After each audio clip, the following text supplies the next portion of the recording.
Business Growth Talks podcast is created and hosted by Mark Hayward.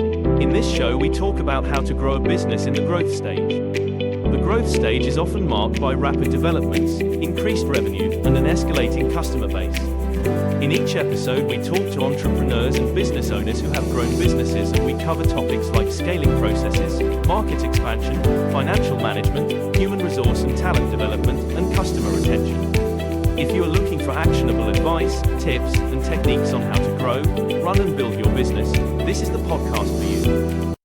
Just a quick one. I just wanted to say thank you very much for joining me today and being with me on this show.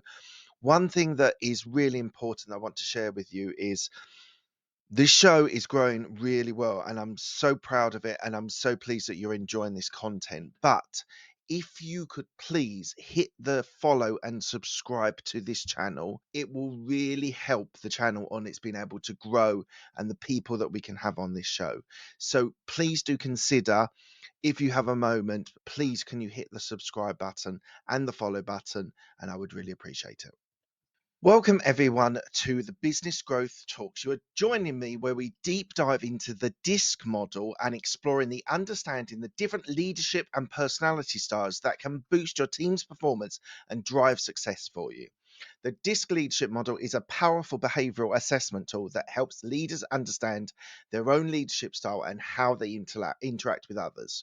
Rooted from 4 primary personality traits, which I'll talk about in this episode, we are going to deep dive into the insights of strengths, communication, preferences, and areas for improvement. So hopefully you're enjoying this, and we will go straight into what DISC is. So DISC is many different things for this behavioral tendencies that we have. And so I'm going to talk through the 4 different areas and then give an assessment at the end, what I think is the most important thing and what I think why DISC is so important and a really valuable tool. So the first one is D, which is dominance. This trait represents strong-willed, result-orientated, and decisive personality types. Individuals with high dominance tend to be assertive and take charge of situations, making them natural leaders. They are driven by a desire to achieve their goals, often with a focus on efficiency, control, and solving challenges quickly. This trait is often seen in people who are motivated by competition, power, and success, and they are not afraid to take risks to get what they want. Their confidence and directness approach helps them stand out, especially in high pressure environments. However, while those traits are highly effective in getting results, their assertiveness can sometimes come across as overly aggressive or dismissive of others' opinions. They can prioritize tasks and overcome relationships, which can lead to conflicts and misunderstandings within the team. People with high dominance need to be mindful of how their direct communication style affects others, as their focus on getting things done can make them appear insensitive and too forceful. For leaders, it's crucial to balance their drive for achievement with active listening and consideration for the input of their team members. In leadership, the dominant style is highly effective when navigating challenging situations or when a swift decision is needed. These leaders can excel in environments that can require quick action and clear direction, such as crisis management or during times of significant change. However, to be successful in the long term, leaders with strong dominance traits should work on their emotional intelligence and empathy, ensuring they lead not just with authority, but also with the understanding of the needs and the motivation of their team members. This balance helps create a sustainable and harmonious work environment, which has both results and relationships can thrive. Couple of examples of this leadership trait is Steve Jobs. He's often cited as quintessentially the dominant personality in leadership. His relentless pursuit of innovation and perfection, along with his ability to make quick and bold decisions, showcases his result-driven nature. Margaret Thatcher, she was a former Prime Minister in the UK, is often termed as the Iron Lady. Margaret Thatcher amplified the dominance trait throughout her firm. Uncompromising leadership style. She was determined to implement policies and reforms even when faced with strong opposition. These individuals demonstrate how the dominance trait can manifest in various sectors, from business to technology to media and politics. While each may express it differently, they all have a shared common characteristic: the ability to be able to make decisive moves and push forward their goals with determination and authority. Number two is influence. This refers to leaders who are outgoing, persuasive, and highly sociable. People with a high level of influence tend to be energetic, enthusiastic, and skilled at building relationships. They enjoy being in the spotlight and are often motivated by recognition, approval, and social interaction.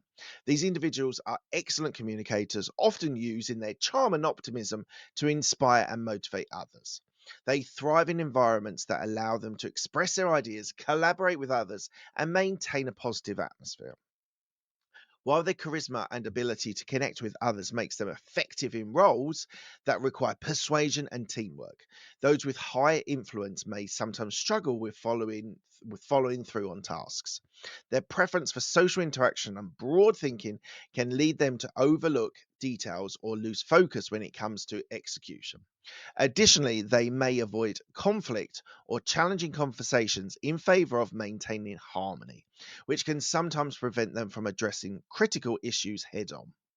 Therefore, people with high influence style benefit from pairing with their strengths with in communication and organization.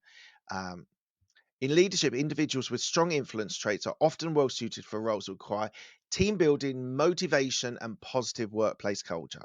Their ability to engage and inspire others can effectively rally teams around a shared vision or goal. However, to be most effective, leaders with high influence should work on balancing their people orientated approach with more structured planning and accountability. By combining their natural talent for inspiring others and get with disciplined execution, they can become dynamic leaders and then can be well suited to gaining the results. A couple of examples of this is Richard Branson, founder of Virgin Group. He is a prime example of high influence personality. His charismatic and adventurous approach to business has helped him build the Virgin brand into a globally recognized name. Branson is known for his enthusiasm, positive outlook, and ability to connect with others. Second example is Tony Robbins, who's a motivational speaker and life coach. Tony Robbins is another representation of a high influence. His entire career is built around inspiring and motivating others through their energetic and persuasive communication. Robbins' ability to connect with large audiences, his upbeat personality, and his focus on change demonstrates his mastery in this personality. The third one is steadiness. This describes individuals who are calm, reliable, and supportive. People with high steadiness value stability, cooperation, and maintaining harmonious relationships. They tend to be patient listeners and are often empathetic, making them great team players. Those with steadiness style prefer predictable environments and are highly dependable, often working through behind the scenes to ensure that tasks are completed and everyone is supported. Their focus on consistency and loyalty helps them build strong, trusting relationships over time. While individuals with steadiness bring much needed stability to teams and organizations, they may sometimes struggle with the changes or feel uncomfortable in situations that require quick decision making or rapid adaptability. Their preference for maintaining the status quo can make them hesitant to embrace new ideas or take risks. Additionally, they may avoid confrontation or difficult conversations to preserve harmony, which can sometimes prevent them from addressing issues directly or asserting their own needs. To be most effective, they benefit from developing assertiveness and learning to navigate change with more confidence. A couple of examples of these are Mother Teresa, the humanitarian and saint. Mother Teresa is a classic example of steadiness. Throughout her life, she was dedicated to serving others, often working in difficult conditions to help them in their need. Her calm, patient, and compassionate approach to her work made her a symbol of kindness and perseverance. She remains committed to her mission. She remained committed to her mission of service without seeking recognition or spotlight, embodying the traits of loyalty, humility, and consistency associated to her. Another example is Mahatma Gandhi, leader of the Indian independence movement. He has an unwavering commitment to non-violence and peaceful protest. Gandhi's approach was deeply rooted in patience, empathy, and consistency. He actually turned around and got Indian independence, which was an incredible thing that he was able to create. But he focused on harmony, calmness in the face of conflict. The fourth and last is conscientiousness. This represents individuals who are detail orientated, analytical, and highly focused on accuracy and quality. People with high conscientiousness value structure, precision, and objective thinking. They are often motivated by a desire to do things correctly, following the rules, standards, and procedures to ensure the best possible outcomes. Their methodical approach makes them a great problem solver, and they can excel in environments that require careful planning, data analysis, and attention to detail. These individuals tend to be cautious decision makers, carefully weighing up all their options before they make a move. While the strengths of those with high conscientiousness include thoughtfulness and focus on quality, they sometimes struggle with perfectionism or overanalyzing situations. Their high standards can lead to indecision or difficulty in delegating tasks, as they often prefer to have complete control over the process to ensure everyone is perfectly settled. Additionally, people with high conscientiousness may appear to be highly overly critical or rigid to others, especially when it comes to adherence to rules or expectations. To enhance their effectiveness, they should benefit from balancing their analytical nature with flexibility and learning to accept that not every situation can have a perfect solution. So, individuals of conscientiousness. One is Bill Gates, co-founder of Microsoft. Bill Gates is known for his analytical mind and attention to detail, which are key traits for conscientiousness.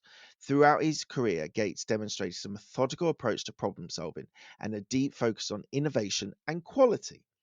His commitment to creating the best possible products, combined with the ability to think logically and strategically, helped Microsoft become a dominant force in the tech industry. Second example is Albert Einstein, theoretical physicist.